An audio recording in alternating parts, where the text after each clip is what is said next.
ज्या खांबाला लेटून ज्ञानोबारायांनी ज्ञानेश्वरी लिहिली त्या खांबासाठी मंदिर आहे. खांबाचा उद्धार. मंदिराला भीती असतील पण ज्या भीतीवर बसून माऊलींनी भिंत चालवली त्या भीतीचा उद्धार केला. आज वारकरी त्या भीतीवर डोकं ठेवून दर्शन घेतात. भीतीचा उद्धार. रेड्या मुखे वेद बोलविला गर्व द्विजांचा हरविला शांती रूपे प्रगटला ज्ञानोबा माझा. गजानन महाराजांना रेल्वे गाडीतून खाली उतरून दिलं. गाडी बंद पडली. पुन्हा गाडीत बसले. गाडी चालू झाली. गाडीचा उद्धार. कोळल्या विहिरीला पाणी लावलं. विहिरीचा उद्धार. संत महात्मे जड जीवाचा उद्धार करण्यासाठी येत असतात. बरं जे वर्णन करतात ते सामान्य आहे काय? वैराग्य तुकोबा. वैराग्य म्हणजे साधन आहे महाराज. काम क्रोध लोभ मद मत्स्य अहंकार सहाजानं धुवून टाकले. तो साधू वैराग्य तिथं आहे. अरे आपल्याकडे वैराग्य लोक कोणाला म्हणतील काहीच सांगता येत नाही. बोलत नाही लिहून देतो 2 किलो सफरचंद. बोलत नाही वैराग्य चालले लोक. पण हे वैराग्य नाही महाराज. जगातले हिरे माणिक मोती दगडा समान दिसणे याचं नाव वैराग्य. आपली पत्नी सोडता जगातल्या सर्व स्त्रिया आई समान दिसणे याचं नाव वैराग्य. एकदा छत्रपती शिवाजी महाराजांनी हिरे माणिक मोती कवी कर्षकांच्या पराती तुकाराम महाराजांकडे नजराना म्हणून पाठवल्या. महाराज म्हणता राजे तुमचे एरवित्त धन ते मज मृत्यू हे समान आम्ही तेने सुखे म्हणा विठ्ठल विठ्ठल मुखे कंठी मिरवा तुळशी व्रत करा एकादशी म्हणा हरीचे दास तुका म्हणे वचने. गयात माळ घाला एकादश धरण पांडुरंगाच्या चरणाची सेवा करा याच्यातच आम्ही सुखी आहे. पण छत्रपती शिवाजी राजे म्हणता बाबा गाथ्याचं पारायण लोक करतात तुम्हाला जगद्गुरु म्हणतात आणि तुमच्या लेकरायला घरात खायला काही नाही त्याच्यासाठी मी हे धन आणलं. पण तुकोबा राय म्हणता आम्हा घरी धन शब्दचीच रत्ने शब्दचीच शस्त्रे यत्न करू शब्दची अमुच्या जीवाचे जीवन शब्द वाटू धन जन लोका. आमचं धन आमची ज्ञानेश्वरी गाथा रामायण भागवत शिवपुराण हे आमचं धन आहे. आम्हाला सुखी पाहिजे असेल तर फक्त गयात माळ घाला. मग छत्रपती शिवाजी महाराजांना असं वाटलं बा तुकाराम महाराज माणसाईत पैसे घेत नसतील पण एकटे असल्यावर घेतील. ज्या दगडावर बसून महाराज रोज भजन करत तिथं सोन्याच्या मोहराची थैली नेऊन ठेवली. तुकाराम महाराज आले पाहिलं सोन्याच्या मोहरा दुसऱ्या दगडावर जाऊन बसले. दगड बोलू लागला महाराज आज तुम्ही माझ्यावर का बसले नाही? नोहे हा सामान्य महिमा संतांचा. महाराज का बसले नाही? महाराज सांगता तू पापी झाला मी तुझ्यावर बसू शकत नाही. दगड सरकला महाराज इंद्रायणीत गेला. ओलाहून परत वर आला आणि त्या दगडानं सांगलं महाराज मी आता पवित्र झालो आता माझ्यावर बसा. हे चित्र शिवाजी महाराजांनी उघड्या डोळ्यांनी पाहिलं. झाडाच्या आळू धावत आले पाय धरले. महाराज वा वा वा एकांतामध्ये आलेली श्री आई दिसणे याच्यापेक्षा काय बोला तुकाराम महाराजांच्या बाबतीत. आपले लोक तर कपड्याच्या दुकानापुढे प्लॅस्टिकची बाई दिसली तर उभे राहतात. त्याची नसते कपड्याच्या दुकानापुढे असा तो कधी दिसले तर म्हातारे माणसं प्लॅस्टिकची आहे का ती आहे. मग ज्याचा काम क्रोध लोभ मद मत्स्य अहंकार सहाजानं धुतले तो साधू वैराग्य तिथं आहे. तसंच एकदा आबाजी सोनदेवांनी कल्याण लुटलं. कल्याणच्या सुभेदाराची सून दिसायला सुंदर लावण्याचा पुतळा बघावा आणि बघतच राहावं इतकी लावण्य खाली. मावळ्यांना असं वाटलं या स्त्रीला जर किडनॅप करून रायगडावर नेलं शिवाजी राजे खुश होतील. त्या स्त्रीला किडनॅप केलं मेन्यात बसवलं सकाळी रायगडावर आणलं.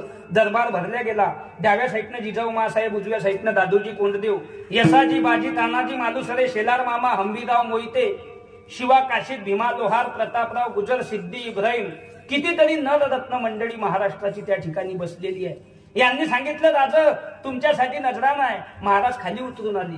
ती स्त्री मेन्यातून बाहेर आली. तिनं राजांकडे बघितलं. आतापर्यंत मी ज्या शिवाजी राजाचं वर्णन ऐकत होती ते हेच शिवाजी राजे काय. आता हा राजा माझ्यावर अन्याय करतो की खरोखरच माझ्यासोबत न्याय करतो म्हणून ती राजाकडे पाहत होती. राजाचं सौंदर्य निरखत होती. राजाच्या डोक्यात जिरे टोप होता. धनुष्यासारख्या भुया होत्या. तलवारीसारख्या मिशा आहे. गरुडासारखं नाक कानात कुंडल होते. वाघासारखे डोळे आहे. दाढी टपोरी गळ्यात कवड्याची मोत्याची माळ होती.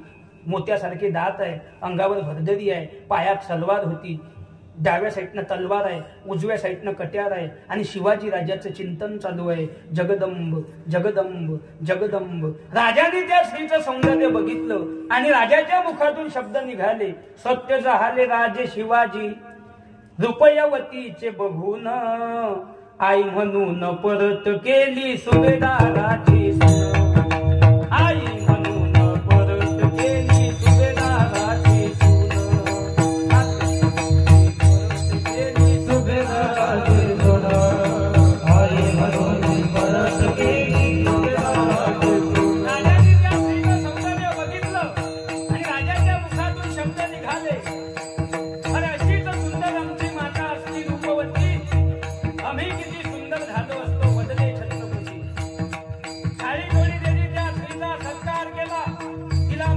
बसवलं आणि बहीणचा दर्जा देऊन कल्याणला वापस पाठवून दिलं. सर्व मुसलमान लोकांच्या डोळ्यात असं आले, अरे राजा असावा तर असा. ये मराठे क्या खिलाते हैं अपने बच्चों को, जो इनके जनाने में ऐसे शख्स पैदा होते हैं, हमारे घर में क्यों नहीं पैदा हुआ ऐसा एक भी शिवाजी राजा. मुसलमान लोक म्हणत. आणि म्हणून राजाचं वर्णन आहे. ज्या वक्ती शिवाजी राजाचं देहावसान झालं त्या वक्ती एक सरदार दिल्लीला धावत गेला आणि तो औरंगजेबाला सांगत होता, हुजूर हुजूर बड़ी खुशी की खबर है, बड़ी खुशी की खबर लाया हूँ. बोले क्या खबर है? आज तक तुमने जिन्हें पकड़ने के लिए जंग जंग पछाड़े, बड़े से बड़े विभू रचे, जिन्होंने तुम्हारे दिमाग में शैतानी नंगा नाच उठाया, जिन्होंने शाइस्ते खान की उंगलियां काटी, जिन्होंने अफजल खान जैसे शैतानी सरदार को फाड़ डाला, वो मराठों के सरदार शिवाजी राजे भोसले अल्लाह को प्यारे हो गए. हुजूर क्या बकते हो? सचमुच मैं झूठ नहीं बोलता. शिवाजी राजे इस दुनिया में नहीं रहे. हे त्या औरंगजेबानं ऐकलं पण तो त्याच्या त्या तख्तावरून, त्याच्या त्या सिंहासनावरून, त्या दिल्लीच्या तख्तावरून धडधड धडधड धडधड खाली उतरून आला. त्यानं डोक्यातला हिरवा किमावून काढला, जमिनीवर ठेवला आणि त्याच्या खुदाकडे, त्याच्या अल्लाहकडे तो नमाजाच्या भोकाचा पडत होता. या खुदा, या मालिक, या मेरे परवरदिगार, ला इलाहा इल्लल्लाह मुहम्मद रसूलुल्लाह. या मेरे खुदा, या मालिक, आज तक इस इस्लाम के बंदे ने जिंदगी भर तेरी बंदगी की है. आज तक इस इस्लाम के बंदे ने जिंदगी भर तेरी बंदगी की मालिक, कभी मेरे सामने अपना दामन नहीं फैलाया. लेकिन या मेरे खुदा, या मालिक, या मेरे परवरदिगार, आज ये इस्लाम का नेक बंदा तुझे कुछ मांगने जा रहा है. आज इस गरीब के दामन में इतना डाल दे मालिक, आज तेरे दरबार के दरवाजे खुले रखना, क्योंकि बहु बेटियों की इज्जत करने वाला राजा छत्रपति तेरे दरबार में आ रहा है, तेरे दरबार में आ रहा है. अरे छत्रपती शिवाजी महाराजांच्या मरणाची खबर ऐकावी आणि दिल्लीच्या तख्तावरून औरंगजेबाच्या डोळ्यातून असं पडावे असा राजा या महाराष्ट्राच्या मातीत जिजाबाईनं घडवला. म्हणून राजाचं वर्णन आहे. जरी का होता शिवाजी राजा,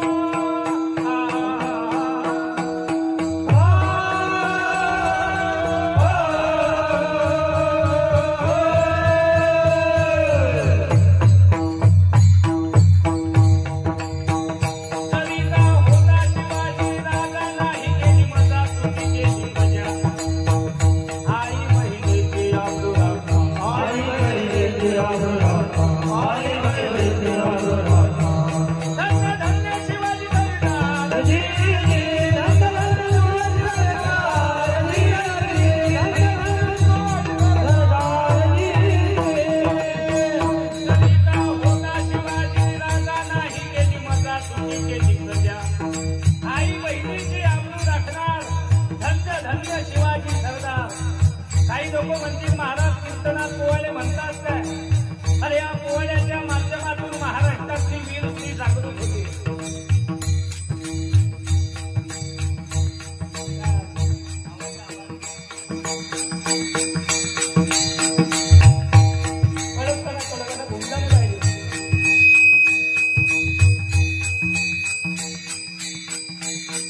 या महाराष्ट्राच्या मातीत वयाच्या 14व्या वर्षी स्वराज्याची स्थापना करून 16व्या वर्षी तोरणण्याला तोरण बांधणारे छत्रपती शिवाजी राजे घडले. या पोवाड्याच्या माध्यमातून बाजीनी खिंड पावन केली. प्रतापराव गुजर बालोरखानाला मातीत घालण्यासाठी निघाले. या पोवाड्याच्या माध्यमातून वीरात वीर दौडले साप या पोवाड्यातून. एक मावळा रायगडावर आला. जिजाऊमा साहेबांना मुजरा केला आणि मावळा काय म्हणतो राहतो, अष्टमीच्या दिवशी आमच्या घरी शुभ मुहूर्त आहे, बाळ रायबाचे लग्न आहे, आपण यावे आपल्या पदस्पर्शाने आमचे गाव पावन करावे. आपला भगव्या झेंड्याचा शिपाई तानाजी मालुसरे. राजे शब्दही बोलत नाही.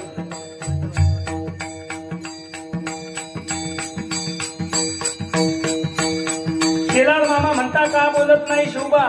जिजाबाई म्हणता मामा याच दिवशी किल्ले कोंढाण्यावर अक्षिदा टाकायचं वचन आता शिवबाने आम्हाला दिलं.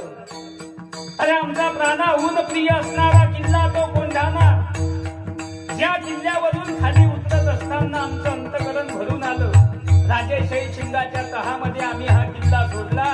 आज याच किल्ल्यावर हिरवं निशाण फळफळायला लागलेलं आहे आणि त्या किल्ल्याचा किल्लेदार आहे उदयभान राठोड आणि त्याची मस्ती जिरवण्यासाठी छत्रपती शिवाजीराजे जाणार आहे.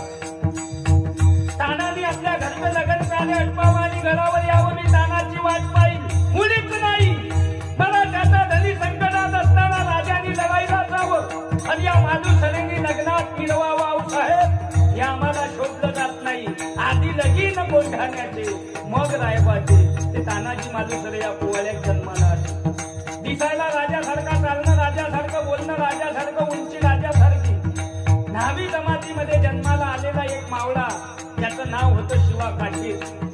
राजे म्हणतात शिवा अरे माझा पोशाख तुझ्या अंगात घालला पण तुला माहित आहे काय पुढे काय होणार आहे. शिवा न्हावी म्हणतो हो राजा मला माहित आहे. शत्रूच्या फौज मध्ये गेल्यावर या शिवा न्हावेचे तुकडे तुकडे होणार आहे.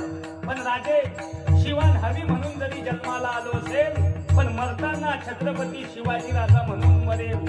एकदा संधी द्या सेवकाला. लाख मेले तरी चालतील राजे, लाखाचा पोशिंदा जगला पाहिजे असे मावळे या पोवाड्याच्या माध्यमातून घडले. म्हणून वर्णन आहे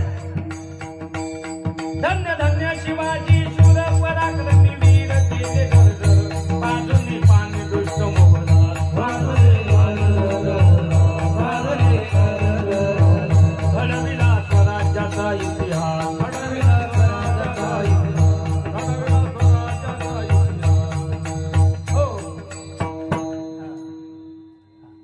तेच पथ्य छत्रपती शिवाजी महाराजांनी सांभाळलं. एकांतामध्ये आलेली श्री आई दिसली. म्हणून याला हे वैराग्याचं लक्षण आहे. भजन करा विठोबा.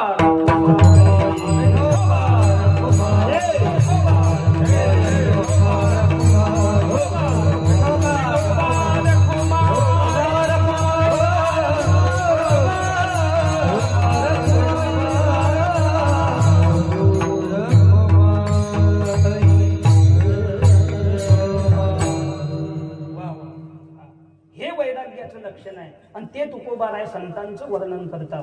मग महाराज संत महात्मे एवढ्यासाठी देता काय वाढावया सुख. महाराज म्हणता भक्ती भाव धर्म कुळाचार नाम विठोबाची या 6 गोष्टी वाढवण्यासाठी. धन्य ते संसारी दयावंत जे अंतरी येथे उपकारासाठी आले घरच्या वैकुंठी. परोपकारासाठी संत महात्मे या मृत्यू लोकात येतात. जसं चंदन स्वतः झिजून दुसऱ्याला सुगंध देत असते तसं संत महात्मे रात्रंदिवस जगाच्या कल्याणा संतांच्या विभूती देहपंचविधी परोपकारासाठी संत महात्मे रात्रंदिवस आपला देह झिजवत असतात.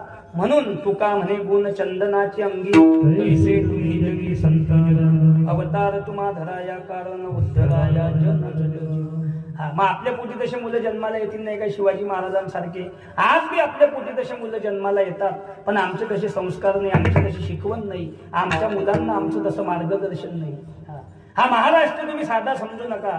जगाला ज्ञान देणारी ज्ञानेश्वरी वयाच्या 16व्या वर्षी लिहिणारे ज्ञानोबा रायांचा जन्म या महाराष्ट्राच्या मातीत झाला. कोळल्या विहिरीला पाणी लावणारे गजानन बाबा या महाराष्ट्रात प्रगट झाले. पाठीवर मांडे भाजून खाऊ घालणाऱ्या मुक्ताबाई या महाराष्ट्रात झाल्या. वयाच्या 14व्या वर्षी स्वराज्याची स्थापना करून 16व्या वर्षी तोरण्याला तोरण बांधणारे शिवाजी महाराज या महाराष्ट्रात घडले.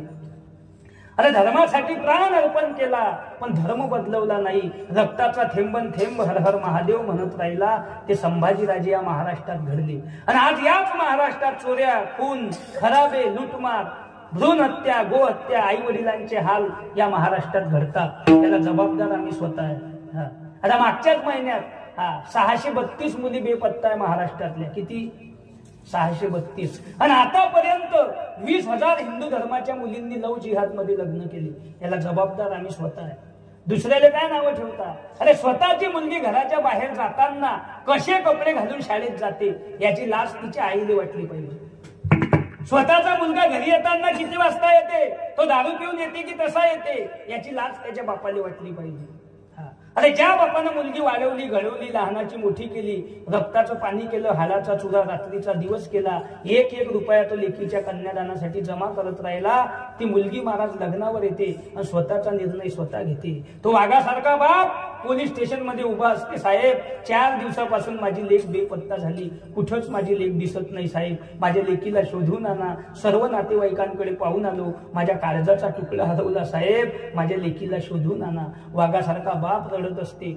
4 दिवसानं त्या बापाला पोलीस स्टेशन मध्ये बोलावतात. ती मुलगी उभी असते, तिच्या बाजूने एक मुलगा असते इतर धर्माचा, आणि ती मुलगी पोलीस स्टेशन मध्ये म्हणते, साहेब मला माझ्या नवऱ्याला, माझ्या प्रियकराला, माझ्या बापापासून, भावापासून आणि माझ्या भावाच्या मित्रांपासून धोका आहे.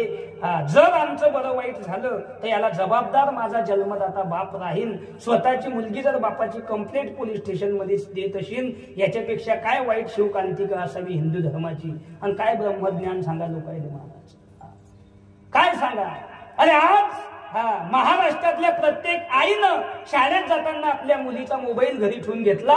महाराष्ट्रातले 75% लफडे आज बंद होतात. इथून सांगतो, इथून प्रत्येक बापानं 7:30च्या नंतर जर आपला पोऱ्या हवेरोडनं नाही हिंडू दिला हॉटेलावर आणि ढाब्या ढुब्यावर, महाराष्ट्रातली 75% गुन्हेगारी आज कमी होते. आज जेवढे मुलीच्या अंगात कपडे कमी शाळेत जाताना, तेवढी तिचे दात पाडून टाकले पाहिजे. हसली की भोगडी. जेवढा पुणे उशिरा घरी दारू पिऊ, तेवढा बापाला लाईट बंद करून कपडे काढून भीतीने फेकून मारला पाहिजे. त्याला सांगलं पाहिजे, नालाय का मी पाणी मारून कापू शिकला आणि तू पाणी टाकून पेतू. भीतीने फेकू फेकू मारला पाहिजे पोऱ्या. एमपीचा ट्रक आमच्या हवेरोडनं जाते, रस्त्याच्या बाजूने थांबते, चुलीवर भात खाते, निघून जाते. 8 महिने गुजरात मधून बोर मारलेले लोक आमच्या भागात येतात, चुलीवर भात शिजून खातात. 8 महिने पंजाब मधून हार्वेस्टर घेऊन लोक आमच्या भागात आहे, गहू काढतात, तुरा काढतात, पंपावर मुक्काम करतात, साधी भाजी करतात, भात शिजवतात, खातात, पैसा कमवतात. केरळवरून हवा भरणारा आलं, टिनाच्या पत्र्याच्या खोलीत राहते, हायवे रोडच्या बाजूने सरकारी जागेत, रात्री 2:30 वाजता आवाज द्या, उठून तुमच्या गाडीत हवा भरून देते. त्यानं 2 गुंठे जागा घेतली अकोल्यासारख्या शहरात, पैसा कमवू देतो. रात्री 2:30 वाजता आवाज द्या, उठून तुमच्या गाडीत हवा भरून देते. आणि आमचे 25% पोरं संध्याकाळी घरी जेवत नाही. कुठे जेवतात? या धाब्या धुब्यावर, हॉटेलवर. आणि तो आचार्य असा वाढते त्याची, भाजी द्या भाऊली. त्याचा शेंबूड पडला तरी हा म्हणे निंबू पिऊ, निंबू पिऊ. पैसे देऊन शेंबूड खातो तू. त्याच्यापेक्षा घरीच खायला लहान लेकराचा ताजा आहे फुकट.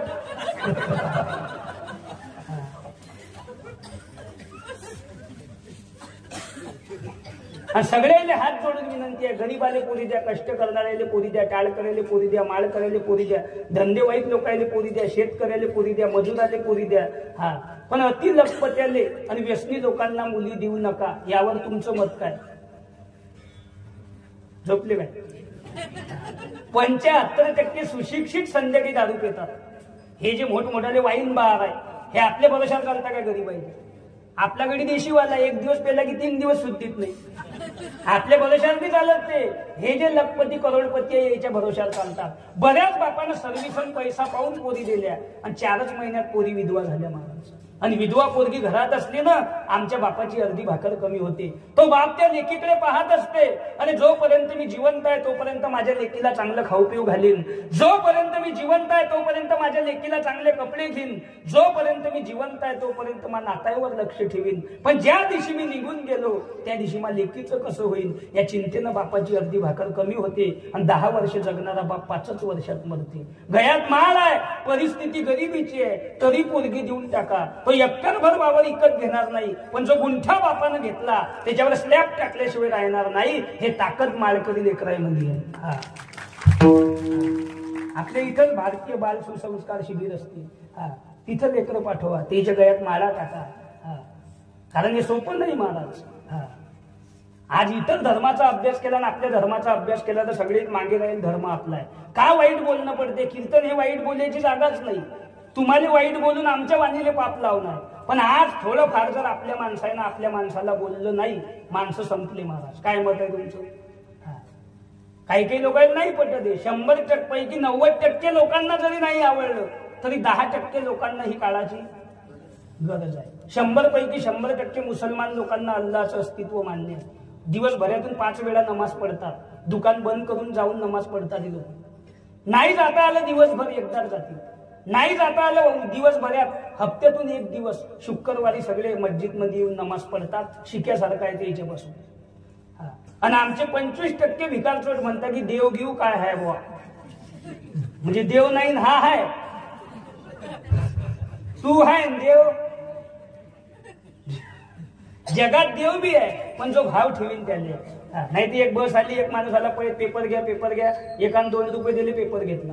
एसटी थोडी पुढे गेली तो मोठ्यानं हसायला लागला. त्याचा शेजारी म्हणे काय काऊन हसतो, म्हणे हसू नाही तर काय करू का, 1 रुपया खरा दिला आणि 1 रुपया खोटा होता तरी त्यानं मला पेपर दिला. अजून बस थोडी पुढे गेली तो अजून हसायला लागला. त्याचा शेजारी म्हणे काय आता काऊन हसतो, म्हणे हसू नाही तर का तोंड जोडू काय, म्हणे काऊन, म्हणे त्यानं मला पेपर बी कालचाच दिला. म्हणजे रुपया खोटा तर पेपर खोटा, त्याचा भाव खोटा तर देव खोटा. जगात देव आहे पण जो भाव ठेवीन त्याले आहे महाराज, पण जो भाव ठेवीन त्याले आहे. मग सांगायचं तात्पर्य गोर गरिबांना मुली द्या, ते एकर भर वावर घेतील नाही, पण जो गुंठा बापाने घेतला तो विकतील नाही. आणि सर्व तरुण मुलांना आणि मुलींना हात जोडून विनंती आहे, शाळा शिकता आली नाही शिकू नका बहिणी हो, नोकरीला लागता आलं नाही लागू नका, पैसा कमवून बापाच्या हाती देता आला नाही देऊ नका, बापाचं नाव मोठं करता आलं नाही ना तुम्हाला करू नका, पण आमच्या ईश्वरासारख्या बापाची मान समाजातून गावातून गल्लीत खाली होईल अशा वागू तरी नका. कारण जरी आमच्या मायेच्या डोक्याला खोबऱ्याचं तेल नशील पण आमच्या मायेनं कमवलेली इज्जत आज कोणाला कमवता आली नाही. जरी आमच्या बापाचं धोतर फाटलेलं असेल, फाटेल धोतरातला आमचा बाप असेल, पण आमचा बाप जर गल्लीतून चालला तर गल्ल्यावरचा शेट उठून आमच्या बापाला रामराम करते. ही इज्जत हा स्वाभिमान आमच्या बापाचा आहे, हा स्वाभिमान जाणार नाही अशा जगा, याच्या व्यतिरिक्त कशी जगा.